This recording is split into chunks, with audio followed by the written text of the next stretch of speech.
Welcome to Ted DSC for you channel. SGT paper నుండి psychology సబ్జెక్ట్లో అభ్యసనం అనే పాఠం నుండి ఒక ప్రశ్న చూద్దాం.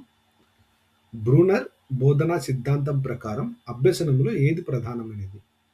ఆప్షన్ ఏ బహుమానాలు మరియు దండనలు, ఆప్షన్ బి అభ్యసన అంశాలు, ఆప్షన్ సి అభ్యసన ప్రక్రియలో విద్యార్థి ఆలోచన విధానం, ఆప్షన్ డి ఉపాధ్యాయుడి ఆదేశాలు. జవాబు ఆలోచించండి. బ్రూనర్ బోధనా సిద్ధాంతం ప్రకారం అభ్యసనములో ఏది ప్రధానమైనది? దీని యొక్క సరైన జవాబు ఆప్షన్ సి. అభ్యసన ప్రక్రియలో విద్యార్థి ఆలోచన విధానం చాలా ప్రాముఖ్యమైనది. వివరణ చూద్దాం ఫ్రెండ్స్, ఒక్కొక్క ఆప్షన్ వివరణ. యాక్చువల్గా ఆప్షన్ ఏ బహుమానాలు మరియు దండనలు.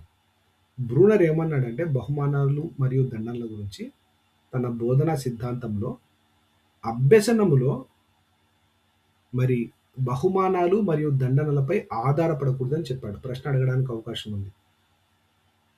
అభ్యసనములో బహుమానాలు మరియు దండనలపై ఆధారపడకూడదని చెప్పింది ఎవరు అంటే బ్రూనర్ అని సెలెక్ట్ చేయాలి.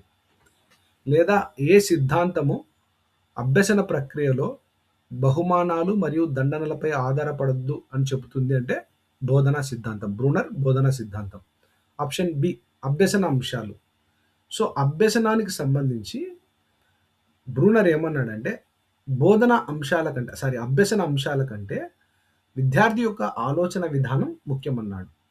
కాబట్టి ఇక్కడ బి ఆప్షన్ కూడా రాంగ్.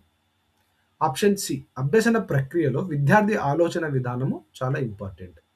ఎందుకంటే బ్రూనర్ యొక్క బోధనా సిద్ధాంతం ప్రకారం అభ్యసనములో చాలా ప్రధానమైనది ఏంటంటే విద్యార్థి ఏ విధంగా ఆలోచిస్తున్నాడనే దానిపై దృష్టి సారించాలని బ్రూనర్ పేర్కొన్నాడు.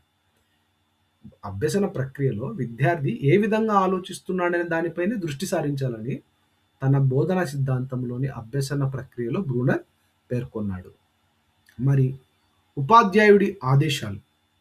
ఇక్కడ బ్రూనర్ ఏమన్నాడంటే ఆప్షన్ డికి సంబంధించి ఉపాధ్యాయుడు మరి కేవలం పర్యవేక్షకునిగా మాత్రమే ఉండాలి.